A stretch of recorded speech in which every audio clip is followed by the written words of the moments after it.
నమస్తే అందరికీ. ఈరోజు మా వినాయకుని నిమజ్జనం ఉంది. కానీ అయినా నేను డ్యూటీకి వచ్చిన. డ్యూటీ ఏంటంటే ఇదే కంపల్సరీ రావాలి. ఎందుకంటే తప్పదు, మన డ్యూటీ మనం చేసుకోవాలి. ఇదంతా చెరువు ఒకసారి నిండేది, అప్పుడు మా వినాయకుని నీళ్ళని వేసినాం. కాకపోతే ఇప్పుడు నీళ్ళు అయితే లేవు, వర్షాలు వచ్చినాయి కానీ నీళ్ళు అయితే రాలేదు. మధ్యాహ్నానికి సర్ది నీళ్ళ బాటిల్ తెచ్చుకున్నాం. అవైతే ఖచ్చితంగా ఉండాలి, ఎందుకంటే మళ్ళీ ఆకలి అవుతుంది. సాయంత్రం పొద్దుగాలనే పోవాలి, ఎందుకంటే వినాయకుని తీశారు కదా. ఒక 4 ఆయంకల్లా గొర్రెలు పట్టుకొని పోయి తిరిగి వెళ్తే ఇక మళ్ళీ డీజే ఎక్కడ కూడా ఈరేది ఉంటుంది, అంత కథ ఉంటుంది. ఓకే, చూపిస్తాడు.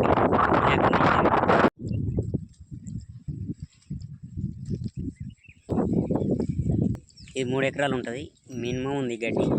నిన్న మన వానలు పడ్డాయి, ఇళ్ళ కడుగు కూడా పెట్టనీయలే. ఇక చూడు ఎంత మంచిగా ఉంది.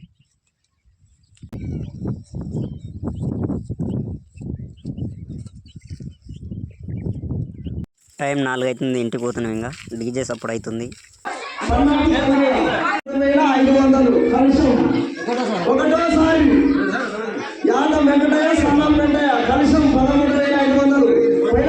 చాలా ప్రాముఖ్యత, చాలా గొప్పది.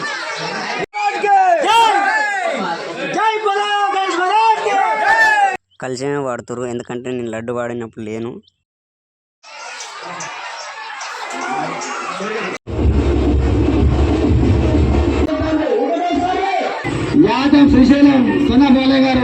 పెద్ద లడ్డు 41,000 అయింది, చిన్న లడ్డు కూడా ఎత్తుకురు. ఇగో ట్రాక్టర్ అయితే తీసుకొచ్చినాం. ఇగో మా వాడు వెనక కెడుతున్నాడు, మా పొరగాలు మొత్తం రెడీ అయ్యారు, రంగులు కూడా పోసుకోరు.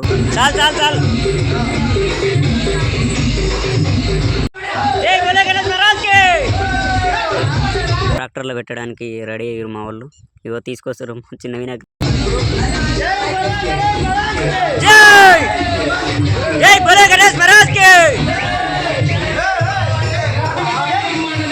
ఈ అట్లే పెద్ద వినాయకుని కూడా తీసుకొచ్చి ట్రాక్టర్లో పెట్టినాం.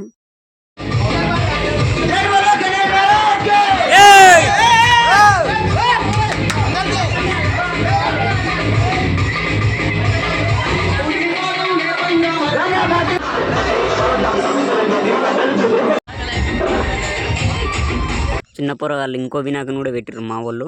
ఆ వినాయకుని తీసుకొచ్చినాం. ఇగో పులిహోర ఉండ్రాలు కూడా కాసారు, ట్రాక్టర్లో పెట్టినాం అవి కూడా.